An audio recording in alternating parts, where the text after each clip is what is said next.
Y recibimos en ese espacio informativo de Nuevo León, primera edición, al maestro Benjamín Castro. Le damos la bienvenida, que nos acompaña aquí en el estudio. ¿Cómo está? Bienvenido. ¿Y cuál es el tema para esta mañana?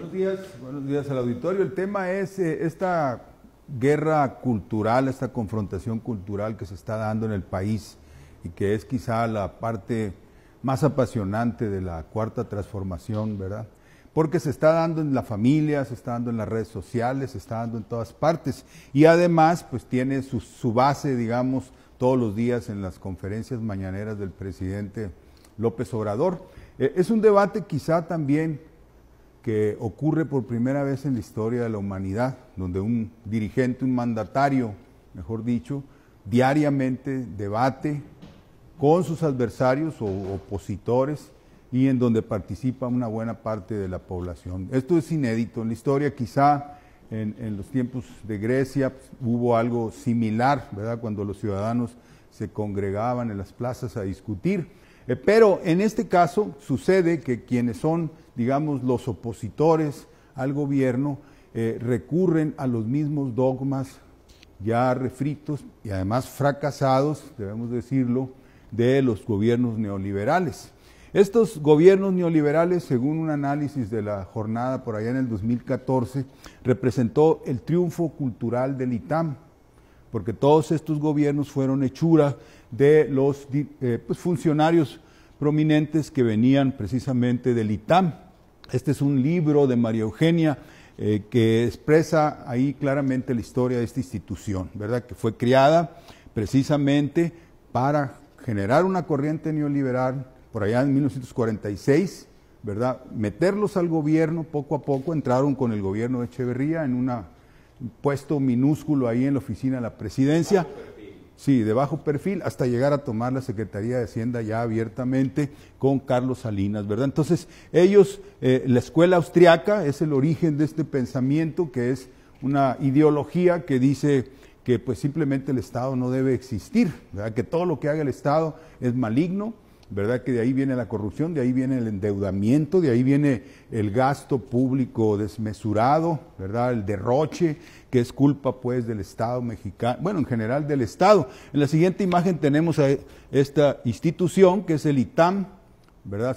Cumplió 75 años en el 2014, en el 2016, o sea que ya tienen su ratito, financiado por Bayeres, los Rockefeller y familias de ese tipo, ¿verdad? De la oligarquía internacional. En la siguiente imagen están los fundadores, especialmente estos dos, que no son muy conocidos, pero que son los que vinieron y elaboraron, dieron conferencias, auspiciados por Montes de Oca, el que fue secretario de Hacienda por allá en los 30, y formaron la institución, formaron el instituto, después se les dio un terreno, después se les dio autonomía, incluso autonomía para que operaran como universidad, ¿verdad? Y desde ahí pues crearon esta escuela de cuadros de la ideología neoliberal radical, ¿verdad? Porque en el Tecnológico de Monterrey digamos que son moderados, neoliberales moderados.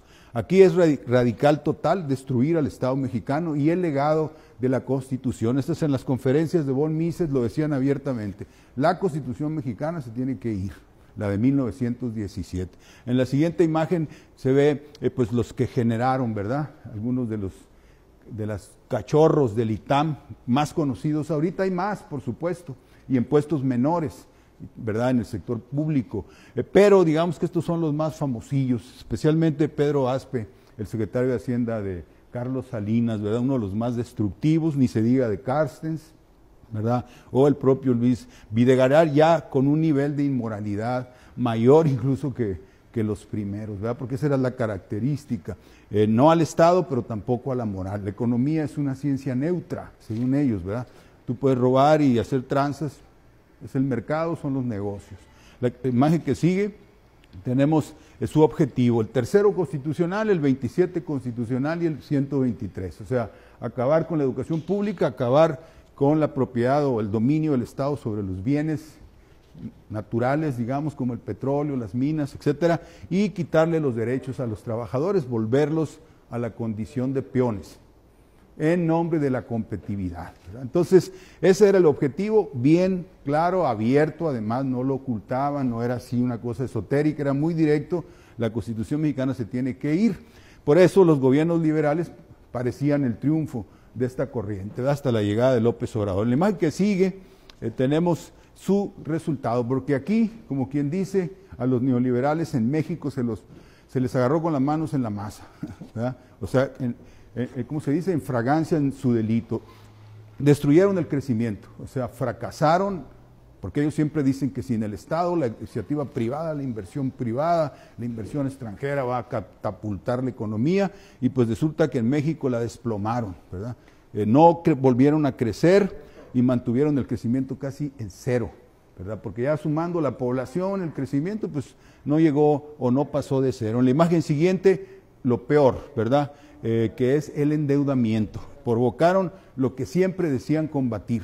Acordémonos que cuando sale López Portillo, entra Miguel de la Madrid con el propósito de la austeridad, reducir el endeudamiento, acabar con el despilfarro, y fue todo lo contrario. En la imagen siguiente, por favor, estamos ante la curva, ya la hemos presentado aquí, a ver si aquí está, este es el crecimiento, se dispara, ¿no? De los humildes 80,000 millones que debía López Portillo a los casi 500,000 millones de dólares que dejó de deuda Peña Nieto, ¿verdad? Así que otro gran fracaso en uno de los axiomas más queridos por ellos, ¿verdad? No se debe endeudar el Estado, pues lo endeudaron, quintuplicaron la deuda, ¿verdad? Los gobiernos neoliberales. La imagen que sigue, otro de sus grandes fracasos fueron las reformas estructurales.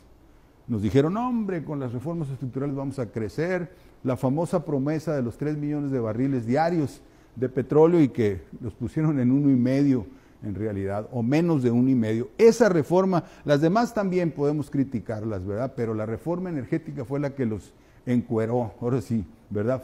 Fracasó plenamente porque ni siquiera vino la inversión que decían que iba a venir, ¿verdad? Todos los bancos y fondos de inversión no vinieron, ¿verdad? Aquí en la imagen que sigue, entonces, quiere decir que fracasaron completamente, porque aquí está la producción de petróleo, como la dejaron por acá en un 1,5, poquito más de millones de barriles al día. Absoluto fracaso del dogma neoliberal en el caso de la producción petrolera, ¿verdad? En la imagen que sigue tenemos ahora cómo, de todas formas, después de este fracaso, vuelven a manejar los mismos axiomas, los mismos rollos. ¡Ay! Están enojadas las calificadoras. ¡Ay! Los mercados están viendo mal a México. Uy, no fuimos a Davos. Uy, no fuimos a la reunión del G20. ¡Qué horror! Se van a enojar los mercados con México. Ahora, ¿y con qué nos amenazan? Ay, pues que se va a ir la inversión extranjera. Veamos aquí lo que ellos,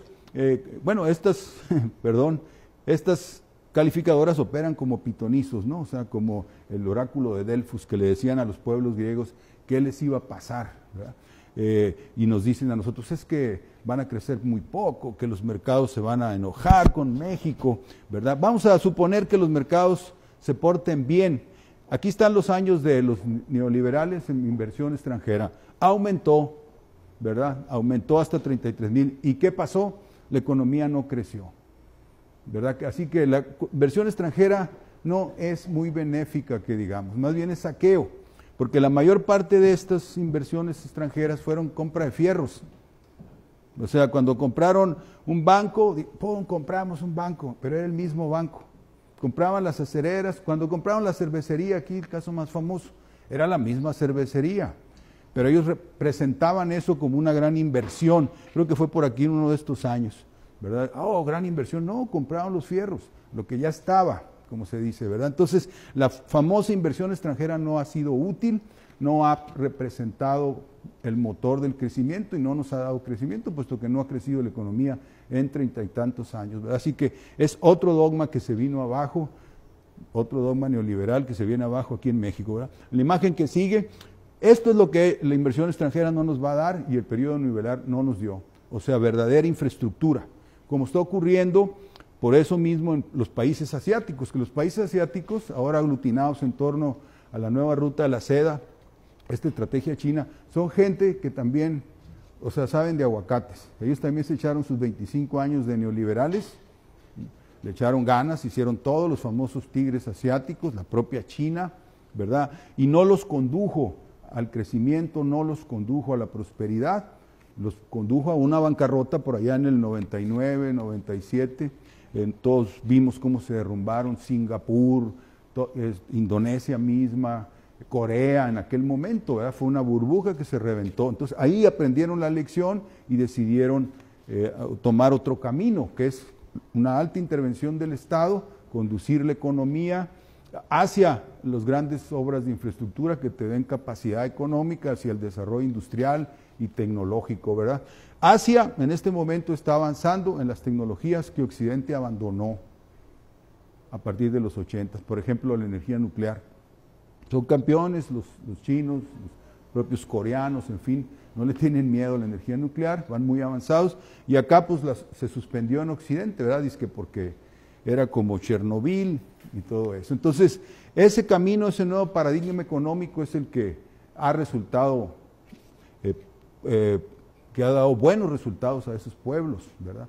Que ya pasaron por lo que estamos pasando, o de lo que estamos saliendo nosotros ahorita, de la pesadilla neoliberal de estos últimos 36 años. Y ese es el comentario del día de hoy, Gerardo. Bien, maestro Benjamín Castro, muchas gracias. Gracias por su colaboración esta mañana para comprender mejor dónde estamos con este modelo económico.